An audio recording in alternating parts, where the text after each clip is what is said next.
বন্ধুরা, এই সময় বিশেষ করে এমন একটি ফসল কেউ কেউ চাষ করছেন বা কেউ বা উদ্যোগী হয়েছেন, এবং যে ফসল বলতে গেলে পশ্চিমবঙ্গ তথা দেশের অর্থকরী অন্যতম একটি তন্তুজ ফসল, যাকে আমরা সোনালী তন্তু বলতে পারি, বলাও হয়।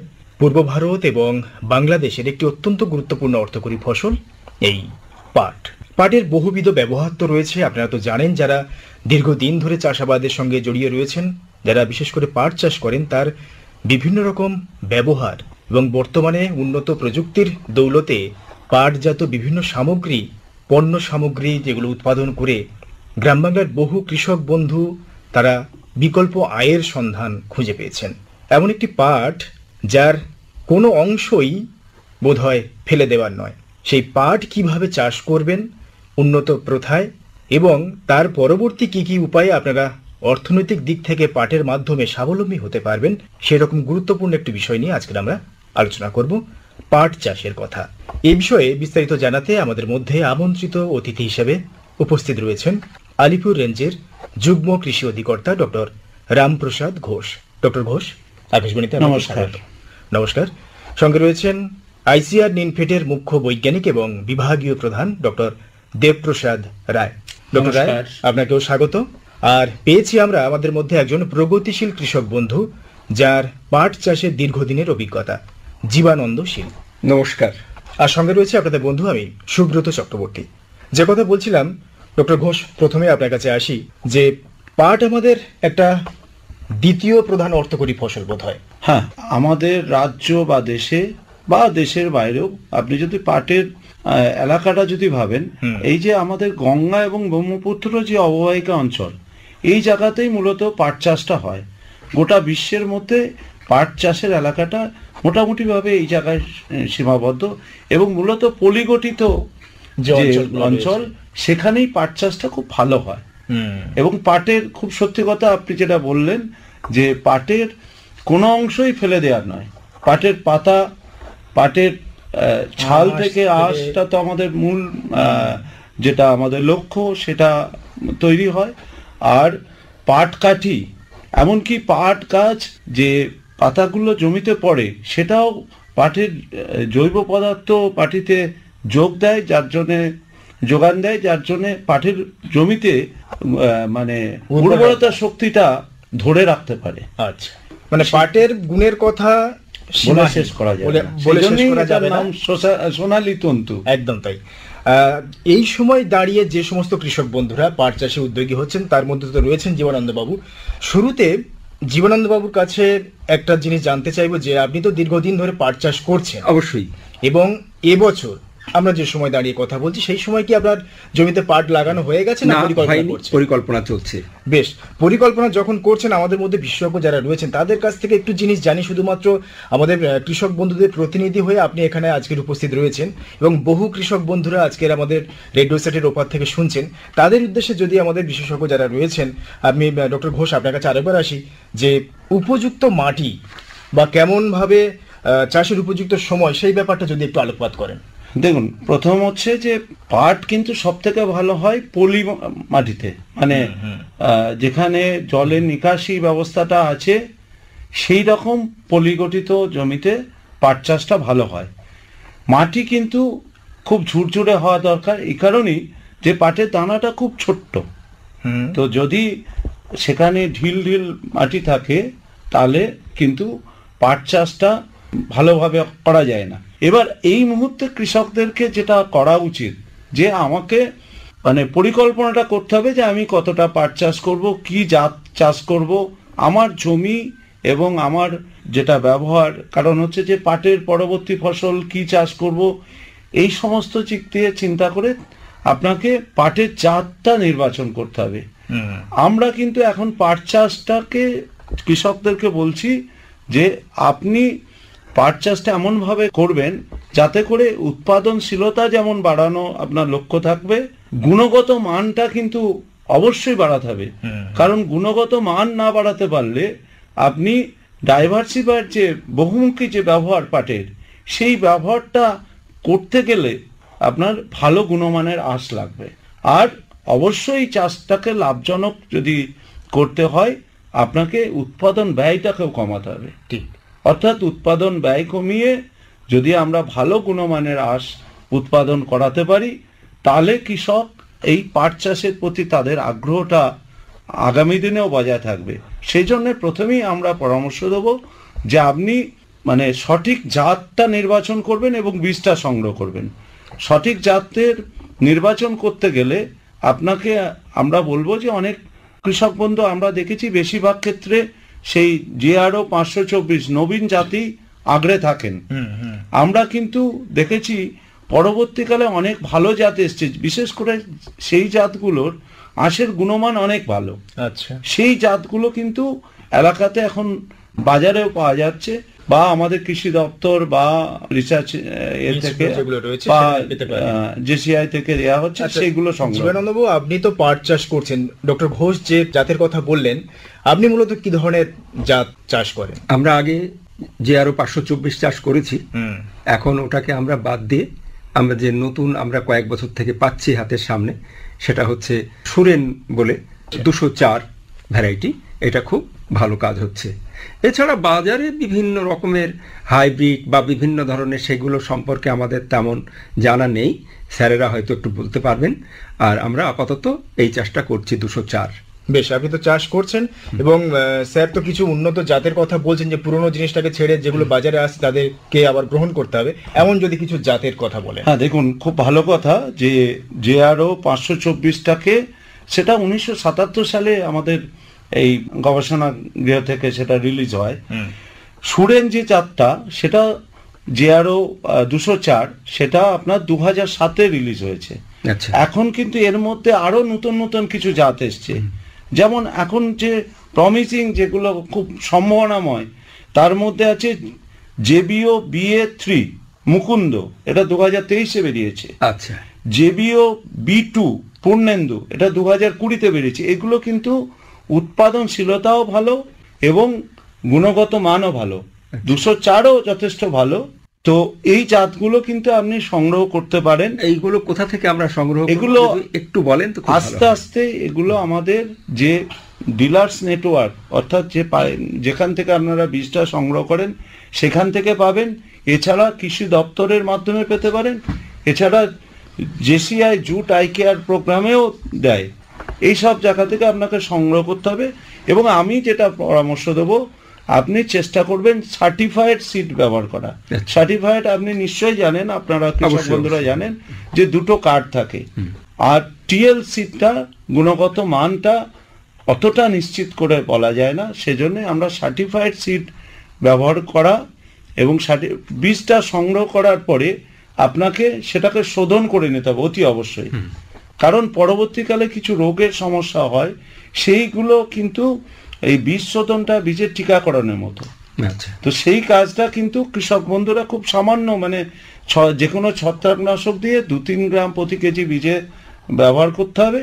আপনি জাস্ট বীজটা ছড়ানোর আগে আপনি সেটাকে ভালো করে মিশিয়ে নেবেন। এই কাজটা করতে পারলে পাটের কিন্তু রোগ টোগ সম্ভাবনা অনেকটাই কমে যাবে। বেশ, এবারে যদি জমি প্রস্তুতির দিকটা যদি আসি, কেমন ভাবে কৃষক বন্ধুরা জমি প্রস্তুত করবেন? দেখুন, জমির আমাদের পাটের আগের ফসল যেগুলো থাকে সেইটার ভিত্তিতে যদি আমরা দেখি, তাহলে জমি আমি আগেই বললাম মাটিটা ঝুরঝুরে হতে হবে এবং লেভেলটা যেন ঠিক থাকে। লেভেলটা ঠিক থাকা একটাই কারণে, কোনো জায়গায় আপনার জল জমে যাবে, আবার কোনো জায়গায় যদি জলসেচ বা বৃষ্টির জল না পৌঁছায় তাহলে সেখানে আপনার বীজ থেকে অঙ্কুরোদ্গম হবে না। সেই জন্য মানে নিকাশি ব্যবস্থাটা অবশ্যই লাগবে। আপনি ভালো করে যদি চাষ দিতে হয়, আলুর জমিতে যেমন চাষই দেওয়ার প্রয়োজন পড়ে না, গমের জমিতেও আপনার চাষ খুব ভালোভাবে না দিলেও কিন্তু আপনাকে মই দিয়ে ভালো করে লেভেলটা করতে হবে। এটা কিন্তু ভীষণ গুরুত্বপূর্ণ। অথবা রোটোভেটার দিয়ে চাষ করে নিতে পারলে তো আরো ভালো হয়। মোটামুটি জমি তৈরি ব্যাপারটা গেল।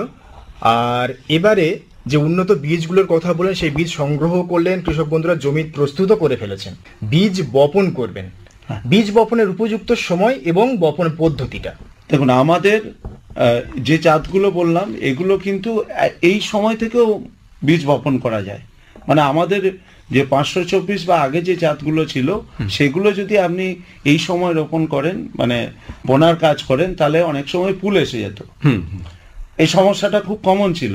এখন যে জাতগুলো আছে সেগুলো আমরা মার্চের দ্বিতীয় তৃতীয় সপ্তাহ থেকে বোনা হলে কোনো অসুবিধা হয় না।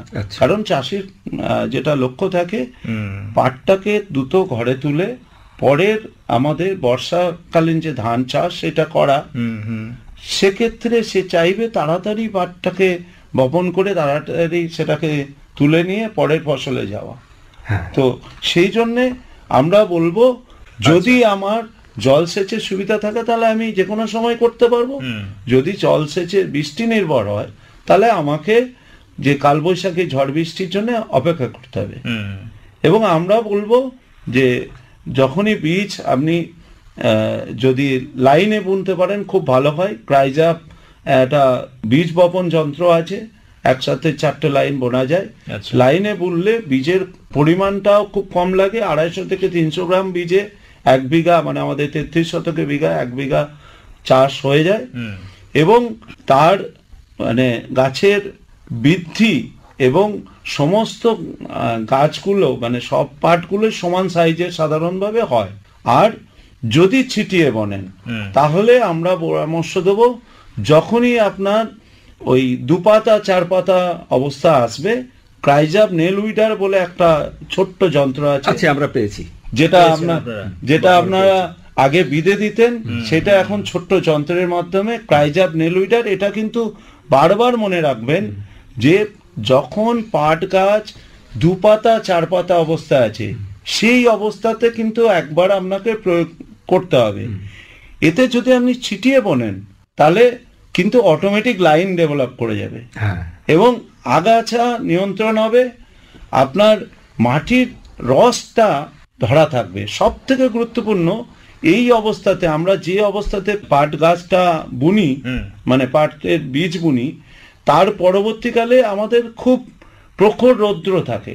মানে এই অবস্থাতে আপনি যদি ওই নেল উইডার চালান তাহলে একটা যদি আপনার সেচ কমাতে পারেন অনেক টাকা কিন্তু সাশ্রয় হবে অবশ্যই। এবং আপনারা নিশ্চিত থাকবেন যে গাছের বৃদ্ধিও অনেক ভালো হবে। বেশ বেশ। এবারে তো আপনি যেভাবে বলছেন আশা করছি জীবনানন্দ বাবু আপনারও তো দীর্ঘদিন ধরে চাষের অভিজ্ঞতা রয়েছে, আপনিও চাষ করেন। এবারে যে সার প্রয়োগের ব্যাপারটা আমরা আসবো, আমাদের সঙ্গে রয়েছেন নিনফেটের যে মুখ্য বৈজ্ঞানিক বিভাগীয় প্রধান ডক্টর দেবপ্রসাদ রায়। পরে আসছি আপনাদের যে সমস্ত কৃষক বন্ধুরা চাষ করছেন যারা, এবং চাষের পরবর্তী যে বিষয়গুলো পাট থেকে সেগুলো কার সুবিধা রয়েছে সেই ব্যাপারে দেবপ্রসাদ বাবু আপনার কাছে আসবো। তার আগে যেটা হচ্ছে যে সার প্রয়োগ, প্রতিটা চাষের ক্ষেত্রে তো আমাদের তো কিছু সারের ব্যবহার করতে হয়। এক্ষেত্রে যারা চাষি বন্ধুরা চাষ করবেন বা আপনি তো চাষ করেন, কি ধরনের সার প্রয়োগ করেন বা করবেন? দেখুন, সারের ক্ষেত্রে আমি নির্ভর করে যে জমির উর্বরতা শক্তি, আগে কি ফসল চাষ করা হয়েছে। যেমন আলু বা পেঁয়াজ যদি আগে চাষ হয়ে থাকে তাহলে সেক্ষেত্রে সার দিতেই হয় না, বলতে আমরা কম দিই সেখানে। আপনি যেখানে এখানে একটা জিনিস বলবো যে জৈব সার যেন অবশ্যই কিছুটা দেওয়ার চেষ্টা করবেন অবশ্যই, এবং ফসফেটিক এবং পটাশিক ফার্টিলাইজার, বিশেষ করে পটাশ সার, পটাশ গঠিত সার যেন দেওয়া হয়। যেখানে আমাদের সেচের অসুবিধা আছে সেখানে সালফার গঠিত সার দিলে আমরা দেখেছি উপকার পাওয়া যায়। এই কতগুলো জিনিস আপনাদেরকে পরামর্শ মানে মাথায় রাখতে হবে। আর পরবর্তীকালে চাপান সার হিসাবে ইউরিয়া বা এখন ন্যানো ইউরিয়া, আপনি ফোলিয়ার স্প্রেও ব্যবহার করতে পারেন। তাহলে কিন্তু আপনার সারটা কম মানে লাগবে, মানে খরচও কমবে, আর সেখান থেকে আপনি সুবিধাটা বেশি পাবে, লাভটা বেশি হবে। আরেকটা গুরুত্বপূর্ণ পরিচর্যার বিষয় যে অতিরিক্ত চারা গাছ পাতলা করা, এইটা কিন্তু খুব খুব গুরুত্বপূর্ণ। আমরা লক্ষ্য করেছি যে কৃষক এই জায়গাটাতে কৃষকের কিন্তু ঘাটতি আছে। আমি আপনাদের প্রত্যেককে অনুরোধ করব যে প্রতি বর্গ মিটার অর্থাৎ 2 হাত বাই 2 হাত জায়গায় 55 থেকে 60টি চারা গাছ যদি থাকে সেটা আপনার সব থেকে ভালো উৎপাদন এবং গুণমানও ভালো হয়। আচ্ছা, কিন্তু আমরা লক্ষ্য করেছি কৃষক বন্ধুরা তার 2 গুণ 3 গুণ চারা থাকে, সেটা ছিটিয়ে বললে তো অটোমেটিক সেটা এসেই যায়। হ্যাঁ, সেই চারাটা এই সমস্যাটা থাকবে না, সারিতে বললে অনেক কম থাকবে। তো আমরা বারবার এটা বলছি যে প্রতি বর্গমিটার অর্থাৎ 2 হাত বাই 2 হাত জায়গায় আপনার 55 থেকে 60টির বেশি চারা থাকলে কিন্তু আপনার পাটের উৎপাদন কমে যাবে এবং গুণগত মানও কমে যাবে। আচ্ছা, আপনার একটা জাস্ট অভিজ্ঞতা বলি যে আপনারা অনেক সময় ছোট ছোট পাট থাকে, সেই পাটগুলো পচানোর সময় কিন্তু আঁশটা আর পাওয়া যায় না, গলে যায়। অথচ সে আপনার জমি থেকেই খাদ্য সংগ্রহ করলো, অন্য গাছগুলোর সাথে প্রতিযোগিতা থাকলো। তো এইটা কিন্তু কৃষকদের ঘাটতি থাকে, আমরা বারবার এটা আপনাদের মাধ্যমে মনে করাতে চাইছি। বেশ, খুব একটা সুন্দর উদাহরণ দিলেন ডক্টর ঘোষ, যে সে আপনার জমি থেকে সার জল সবকিছুই খেলো কিন্তু বিনিময়ে আপনাকে কিছু দিল না। আর অন্তর্বর্তী পরিচর্যা কিছু আছে? অন্তর্বর্তী পরিচর্যার ক্ষেত্রে সব থেকে গুরুত্বপূর্ণ যেটা অন্তর্বর্তী পরিচর্যা, সেটা হচ্ছে আগাছা নিয়ন্ত্রণ। আগাছা নিয়ন্ত্রণের ক্ষেত্রে সহজ সস্তা হচ্ছে আপনার আগাছানাশক ব্যবহার করা। আচ্ছা, কিন্তু আগাছানাশক আমাদের যে আগাছানাশকগুলো আমরা পাটের ক্ষেত্রে চাষিরা ব্যবহার করেন, তার মধ্যে সব থেকে ভালো আমার চোখে দেখা কুইজালাফাবিথাইল 10%। আচ্ছা, যেটা সাকুরা নামে বাজারে পাওয়া যায়, সেটা খুব কম পরিমাণে লাগে। মানে 14 লিটারের ব্যারেলে 10 ml, 14 লিটার ব্যারেলে 10 ml, মানে লিটার প্রতি 1 ml এরও কম। আচ্ছা, ঠিক আছে, এবং 15 দিন মানে মাথায়। কিন্তু আমি আবারও বলছি যে এই আগাছানাশক কিন্তু ঘাস জাতীয় আগাছাকে নিয়ন্ত্রণ করতে পারে। যদি জমিতে ঘাস জাতীয় আগাছা যেটা বেশি হয়, যে শ্যামা, দুর্বা, এই জাতীয়, তাহলে আপনার কিন্তু এই আগাছানাশক খুব ভালো কাজ করবে। কিন্তু যদি বড় পাতা বা অন্য পাতা, চওড়া পাতা হয়, সেক্ষেত্রে কিন্তু এই আগাছানাশকে ওই আগাছাগুলো নিয়ন্ত্রণ হবে না। কিন্তু আমরা বারবার, যেটা আমরা সরকারিভাবেও বা আমাদের এডি অফিস থেকে নিশ্চয়ই আপনি অবগত আছেন, ক্রাইজাপ নেল উইডার আমাদের এখন এই পাট চাষের ক্ষেত্রে খুব কার্যকরী একটা ছোট্ট মেশিন, যেটার মাধ্যমে আমরা আগাছাটাকে নিয়ন্ত্রণ করতে পারি খুব